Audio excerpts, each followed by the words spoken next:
और आज हमारे मुल्क हिंदुस्तान में इतनी ज़्यादा नफ़रत फैलाई जा रही है और इतनी ज़्यादा नफ़रत फैल रही है और इतनी ज़्यादा नफ़रत फैलने के रीज़न्स क्या हैं।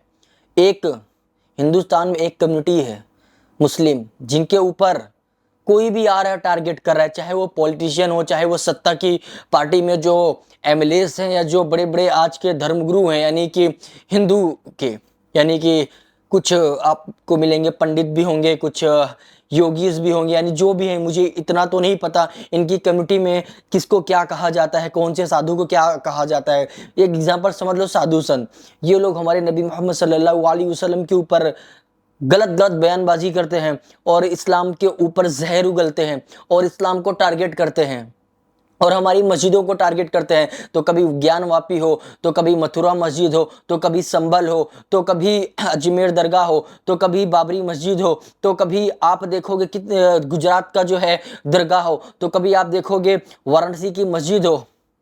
इतनी मस्जिदों को ये लोग टारगेट करते हैं। संभल जैसा हालात क्यों बना और उसके ऊपर जो है लोकल कोर्ट्स क्यों कोई पिटीशन दाखिल करता है और उस पिटीशन को एक्सेप्ट कर लेता है और सर्वे की भी मांग को जो है उनके दुरुस्त कर लेता है। ऐसा क्यों है? क्योंकि ये एक नफरत है, ये एक प्रोपेगेंडा है, ये एक सेट करते हैं। और सेट करने वाले कौन हैं? आप भी जानते हो, कुछ सत्ताधारी लोग हैं जो इनके पीछे खड़े हुए होते हैं, जिनके इशारों पर ये काम करते हैं। और अदालत जो है, अदालत भी इन जैसे लोगों के ऊपर कोई सख्त कार्रवाई अब तक नहीं कर रही है। प्रशासन इनके ऊपर कोई एक्शन नहीं लेती है सख्त। प्रशासन इनको ऐसा लगता है कि प्रोटेक्ट कर रही है, यानी इनकी हिफाजत कर रही है। पहली चीज, कोई भी किसी के धर्म गुरु के ऊपर बोले तो उनके ऊपर मैं तो कहता हूं कि सख्त से सख्त जो है कार्रवाई होनी चाहिए कि कोई भी किसी के मजहब के ऊपर, कोई भी किसी के धर्मगुरु के ऊपर बात नहीं कर सकता। इसके ऊपर विचार करने की जरूरत है और एक बिल ऐसा पास करने की जरूरत है, कोई भी धर्म का हो, किसी के धर्मगुरु के ऊपर है, उसके धर्म के ऊपर, उसके मजहब के ऊपर कुछ भी जहर नहीं उगल सकता। और उसका अगर कोई उगलता है तो उसके ऊपर सख्त से सख्त एक्शन होना चाहिए, चाहे कोई भी हो। ये बात तो ठीक है। और दूसरी बात, अभी देखोगे आए दिन हर एक हमारी जो मुस्लिम्स है, यानी कि मुस्लिम की कोई भी मस्जिद है, जितनी भी मस्जिद है, बिग मस्जिद है यानी मॉस्क है, हर मस्जिद के ऊपर अब डिमांड उठने लगी है। कोई भी पिटीशन जो है दाखिल कर देता है कि यहाँ पर ये मंदिर था, यहाँ पर ये मंदिर था, यहाँ पर ये थे, यहाँ पे वो, तो यहाँ पर ये भगवान थे।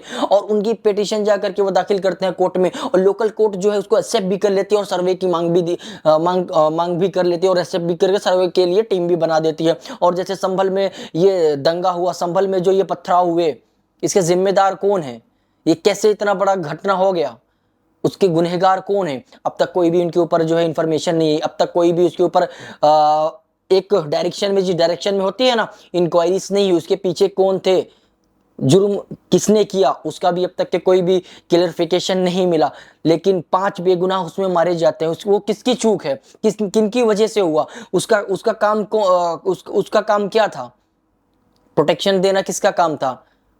सरकार का काम था, पुलिस वालों का काम था। कि अगर सही तरीके से प्रोटेक्शन हुआ था और सही डायरेक्शन में काम हुआ था तो क्या संभल जैसे हालात बिगड़ते?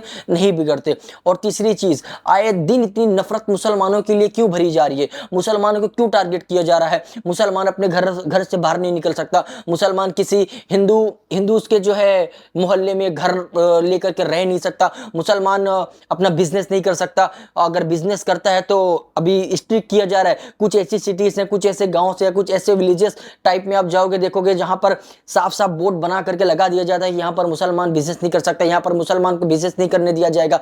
इस तरह से मुसलमानों को टारगेट किया जा रहा है। इसके ऊपर कब कोई ध्यान देगा? हिंदुस्तान का नक्शा बिगाड़ के रख दिया है ये 10 सालों में। 2014 से जब से बीजेपी आई, आज 2025 अभी स्टार्ट हो जाएगा 15 दिनों में। आप सोचो इन 10 सालों में इतनी ज्यादा नफरत कैसे फैल गई। जो आज ये बोलते हैं कि हिंदू खतरे में, उनसे सवाल करो, 70% हिंदू है इस मुल्क में और हुकूमत में कौन है? 10 साल से यही लोग हैं, तो कैसे हिंदू खतरे में है? 100 सालों से हिंदू खतरे में नहीं था। 10 सालों में जब से बीजेपी आई है तब से हिंदू खतरे में हो गया। तो ये भी आपको सोचने की बात है मेरे भाई। नफरत की राजनीति है, ये वोटों की राजनीति है। इनको चाहिए सीट, इनको चाहिए अपनी गद्दी चाहिए, इनको अपनी सल्तनत चाहिए। इनको अपनी सल्तनत प्यारी है। ना हिंदू खतरे में, ना मुसलमान खतरे में। खतरे में है तो राजा की कुर्सी खतरे में। राजा अपनी कुर्सी के लिए प्रजा को बलि चढ़ा देती है, जैसे आपने सुना होगा और आपने देखा होगा बहुत बड़े बड़े राजाओं की कहानियां। ये वही कहानी दोहराई जा रही है, बट इसमें फर्क ये है कि आज का राजा धर्म के नाम पर राज कर रहा है। पहले के राजा इंसाफ के लिए जो है राज करते थे। अब का राजे को डर होता है कि अगर मैं हिंदू मुस्लिम नहीं करूंगा, मैं सिख ईसाई नहीं करूंगा, तो मेरी कुर्सी सिक्योर नहीं होगी, तो मेरे को मेरी जो चेयर है जिस पर मुझे बैठना है, जहां जिस सिंहासन में मुझे राज करना है, वो सिंहासन खतरे में आ जाएगा। रीजन यही है मेरे भाई, और आप लोगों को समझना है। और मैं खासकर मुसलमानों को कहूंगा, मेरे भाइयों, आप लोग अपनी मस्जिदों को आबाद करो। अगर आप मस्जिदों को आबाद नहीं करोगे तो आए दिन ऐसी मांग उठेगी और आपकी मस्जिद को आपसे छीना जाएगा। उससे कसूरवार वो नहीं, उससे कसूरवार हम हैं, क्योंकि हमने हमारी मस्जिदों को वीरान छोड़ा है। अपनी मस्जिदों को मेरे भाई, अपनी मस्जिदों को भरो मेरे भाई, अपनी मस्जिदों को आबाद करो, अल्लाह के घर को आबाद करो। हम अल्लाह के घर को आबाद नहीं करेंगे तो हमारे घर को, यानी हमारे अल्लाह के घर के ऊपर लोग टारगेट करेंगे। हमको किसी को मौका नहीं देना है मेरे भाई, हमें एहतियात करना है। हमें नमाजों के लिए अपनी मस्जिदों में जाना है मेरे भाई। नमाज में हमें जो मस्जिदें वो फुल होनी चाहिए। वो कैसे होगी? जब आप जाओगे तब। ये सोशल मीडिया पर ये रोने धोने से जब सर्वे की मांग उठे ना, इससे कुछ नहीं होना। आप अपनी मस्जिदों को आबाद करो, सर्वे का कोई मौका नहीं है, कोई सर्वे कराने वाला पैदा नहीं होगा जब आपकी मस्जिदें आबाद होगी।